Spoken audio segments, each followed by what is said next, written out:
Salut, bienvenue à l'écho du jardin.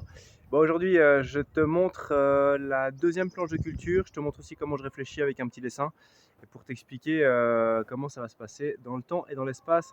Sur la semaine dernière, je vous ai montré la plantation de cette première planche de culture. Les eaux sont en train se sont redressées, ont bien repris, les blettes, tout pareil. Et donc, sur cette seconde planche, nous avons beaucoup de choses à mettre en place avant que les tomates arrivent mi-mai, et puis surtout pour densifier, pas que les tomates soient juste posées de façon ridicule sur cette planche.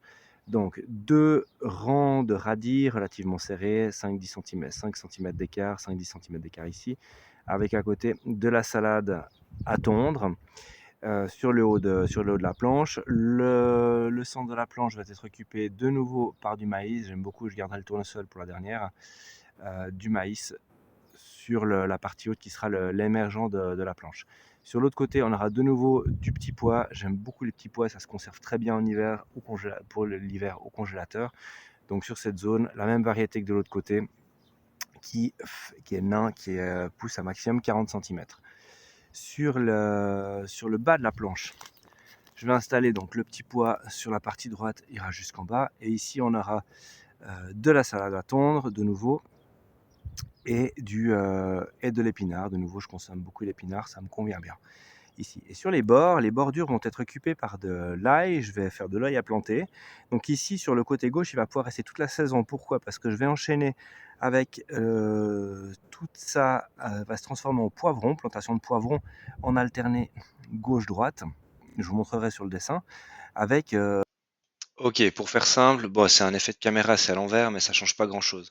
Vous voyez que de chaque côté pour les bordures, j'ai implanté de l'ail. La seule différence, c'est que du côté où j'implanterai les tomates à partir de la mi-mai, j'ai plus d'ail, il faut que je le récolte parce que la tomate, prenant beaucoup trop de place rapidement, va porter trop d'ombre sur les bordures. Donc ici, c'est pas possible. De l'autre côté, on lui place la tomate de ce côté, de l'autre côté, je vais mettre du poivron en alternance. Là, je vais pouvoir garder l'ail parce que là, va pouvoir continuer à faire sa photosynthèse et à croître.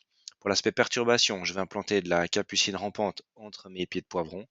De nouveau, celle-ci ne pourra pas fonctionner de l'autre côté parce que trop d'ombre au sol à cause de la tomate. Sur la zone centrale, les émergents vont de nouveau être de maïs que je vais implanter à la mi-avril et perturber progressivement pour qu'au final, il me reste un plant tous les 20 cm. Et si je remonte dans le temps, donc avant la mi-avril, je vais avoir à partir de mi-mai, pardon. À partir de la mi-avril, je vais implanter mes maïs. Donc, mes maïs vont se développer entre mi-avril et mi-mai avant l'implantation tomate-poivron. Et de chaque côté, donc sur la zone qui fait 120 cm de large, sur les 60, d'un côté, je vais implanter 2 lignes de radis et une ligne de salade. Et plus bas dans la planche, il y aura des épinards et de la salade. Et de l'autre côté, il y a uniquement des petits pois. Les petits pois vont prendre pas mal de place, 40 cm de haut, mais on va s'étaler un peu sur les côtés. Voilà comment j'organise mes plans. Donc ça fait quelque chose d'assez fourni dans le temps et dans l'espace, puisqu'on part de maintenant mi-mars. Mi-avril, il va se passer quelque chose avec l'implantation du maïs. Puis à la mi-mai, avec l'implantation des tomates d'un côté et des poivrons de l'autre, avec la capucine rampante. sur le dessin, avec de la capucine rampante ou encore de la salade quand il sera venu le moment de repiquer mes poivrons qui sont actuellement à l'état de semis. Je les ai semés aujourd'hui. Voilà. Et comme les poivrons montent pas trop haut et prennent pas trop de volume par rapport à la tomate, là il va pouvoir continuer à se développer. En revanche, de l'autre côté, les petits pois, j'ai mis les petits pois pour que ça amène de l'azote, pour que ça fixe l'azote et puis pour nourrir les futures tomates qui se mettront ici. Je vais pouvoir mettre de l'ail également en bordure, mais au moment où je vais mettre de la tomate, je vais avoir de la peine à continuer la culture d'ail parce que la tomate va prendre rapidement trop de largeur et là il va se retrouver complètement à l'ombre. Donc je vais utiliser cet ail primeur, cet ail encore frais, cet ail vert pour consommer rapidement.